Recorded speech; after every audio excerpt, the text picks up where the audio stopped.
ये जो खीर की रेसिपी है ना दोस्तों, ये साल में सिर्फ एक ही बार बनाई जा सकती है। एक ही सीजन आता है पूरे साल में ऐसी खीर बनाने का।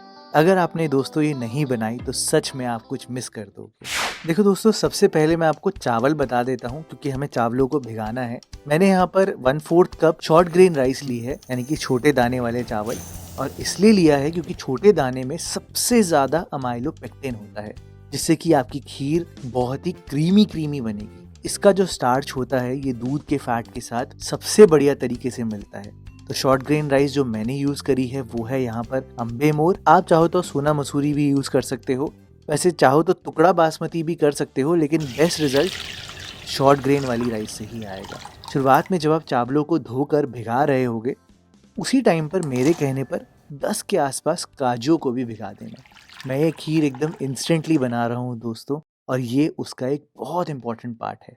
ये जो खीर की रेसिपी है ना, इसमें इलायची के छिलके का यूज आपने बिल्कुल भी नहीं करना। तो थोड़ा सा कूट के सारे छिलकों को अलग निकाल लेना, और इन छिलकों को आपने कहाँ यूज करना है? चाय में यूज करना है। बाकी जो दाने हैं ना, उनको कूट के इनका पाउडर बना देना, और इस पाउडर को आपने पूरी रेसिपी में एक पॉइंट पे डालना है। अगर आपने उससे पहले डाल दिया तो इलायची का कोई टेस्ट नहीं आने वाला इस रेसिपी में, तो ध्यान देना इस बात का। देखो, ड्राई फ्रूट्स में तो आप कोई भी अपनी पसंद के कर सकते हो। मैंने बादाम, किशमिश और पिस्ता किया है। ठंड का मौसम है तो अच्छे लगते हैं ड्राई फ्रूट्स। बाकी अब बात करते हैं स्टार ऑफ द शो की। स्टार ऑफ द शो यहाँ पर है दोस्तों गाजर। लगभग 400 ग्राम के आसपास गाजर मैंने ली है, और साफ करके कट कटा के ये 300 ग्राम हो जाती है।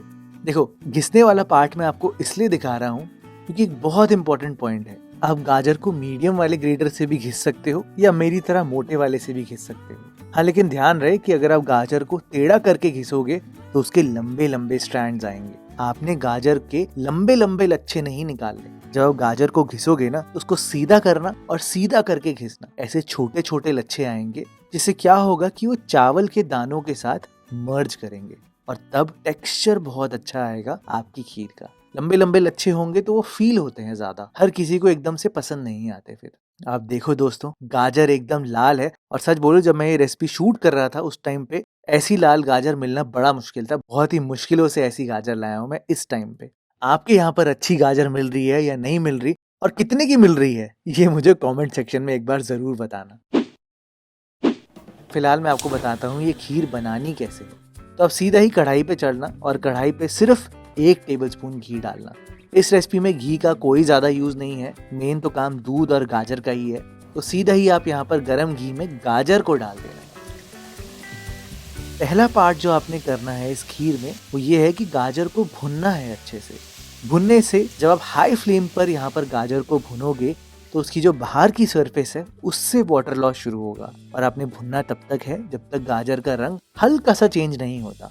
एकदम लाली से हल्का सा ऑरेंजिश सा हो जाता है। गाजर को भुनने में मुश्किल से आपको 3-4 मिनट लगेंगे, और जब भुन जाएगी गाजर तो उससे एक बहुत ही बढ़िया सौंधी सौंधी सी खुशबू सी आती है। सूंघ कर भी जरूर देखना दोस्तों, तभी समझ में आएगा। और जब वो स्टेज आ जाए तो हाई फ्लेम ही रहने देना, और यहाँ पर आप अपना दूध डाल देना। मैंने दोस्तों यहाँ पर भैंस का दूध यूज किया है, फुल फैट वाला 1.5 लीटर दूध है ये।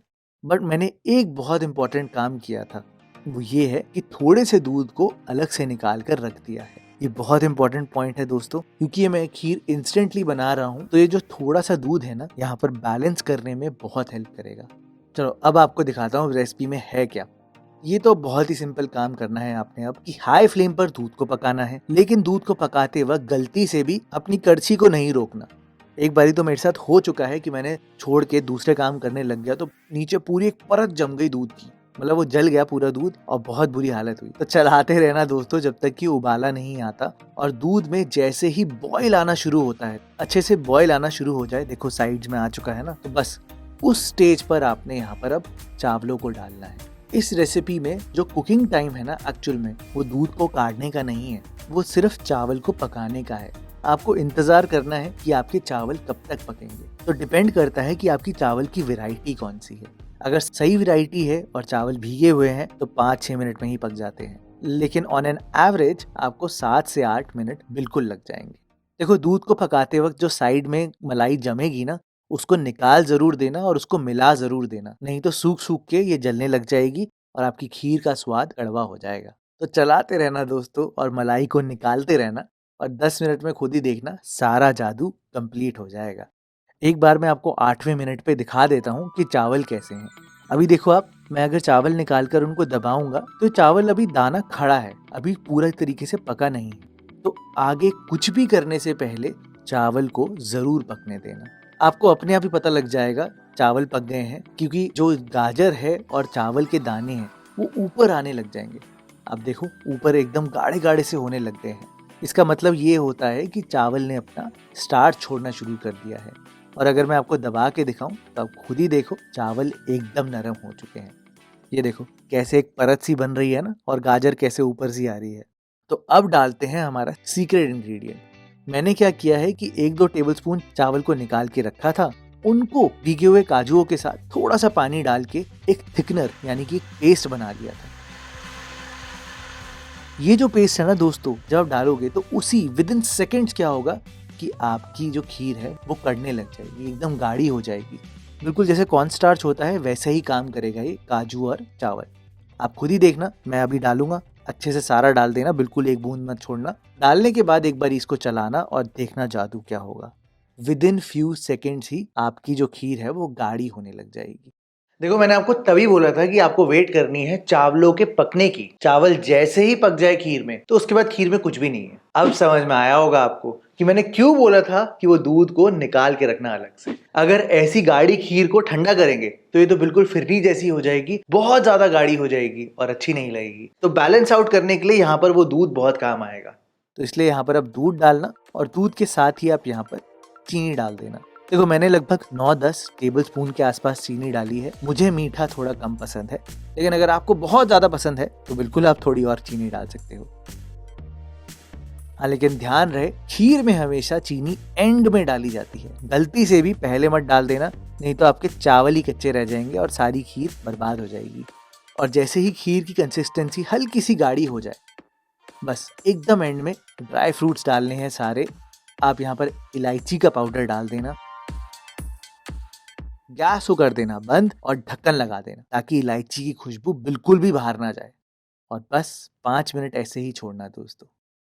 5 मिनट बाद आप देखना दोस्तों, आपकी खीर एकदम गाढ़ी हो चुकी होगी, एकदम परफेक्ट हो चुकी होगी। बहुत गाढ़ी भी नहीं, बहुत पतली भी नहीं, और चावल और दूध का जो फैट है वो एकदम मिल चुका होगा, जिसकी वजह से अलग ही क्रीमी टेक्सचर आता है। गाजर का हलवा तो आपने बहुत खाया है दोस्तों, एक बार ये गाजर की खीर बना कर देखना, सच में सबको बहुत ज़्यादा पसंद आएगी।